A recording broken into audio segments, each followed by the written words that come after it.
रत्नागिरी महायुतीमध्ये अंतर्गत धुसफूस पाहायला मिळते। ही धुसफूस सभाट्यावर आली आहे। राष्ट्रवादीचा ट्विटमधून पालकमंत्री उदय सामंत यांच्यावर निशाणा दिसून आलेला आहे। तर पालकमंत्र्यांकडून लाडक्या भावाचा प्रचार सुरू असल्याचा हल्लाबोल करण्यात आलाय आणि लाडकी बहीणच्या आडून लाडक्या भावाचा प्रचार असा टोलाही लगावलेला आहे। पण महायुतीमधीलच एका पक्षानं दुसऱ्या पक्षाच्या नेत्याला हा टोला लगावल्याचं दिसतंय आणि राष्ट्रवादीचे प्रदेश प्रवक्ते अजित यशवंतराव यांच्याकडून सामंत यांच्यावर हा निशाणा साधण्यात आलाय।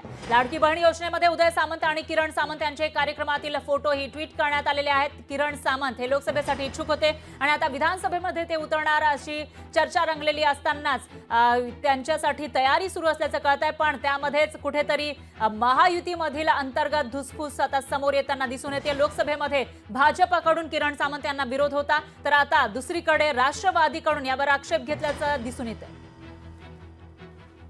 या बहिणींना पैसे दिले गेले पाहिजे, ती कोणाची भावना आहे ही देखील आपण लक्षात दिली गेली पाहिजे। आता मला तहसीलदार सांगत होते की काही लोकांना त्यांच्या घरामध्ये जाऊन वैयक्तिक भेटून देखील निमंत्रण देण्यात आलं, परंतु आपल्यापेक्षा कोणी मोठं होऊ नये, जो फायदा महिला भगिनींना मिळते तो मिळू नये असं जर कोण षडयंत्र करत असेल तर जे व्यासपीठावर आले नाही त्यांना देखील भविष्यामध्ये धडा शिकवण्याची भूमिका आपण महिला भगिनींनी घेतली पाहिजे आणि त्यांनी तुमच्या योजनेला विरोध केलेला आहे। म्हणून मी आता विचारत होतो माझ्या अधिकाऱ्यांना, उद्या चित्र असं नको व्हायला की शासनाचा कार्यक्रम आहे आणि म्हणून शासनाच्या प्रतिनिधींना आम्ही निमंत्रण दिलं नाही, त्यांना पत्र देखील दिलेलं आहे।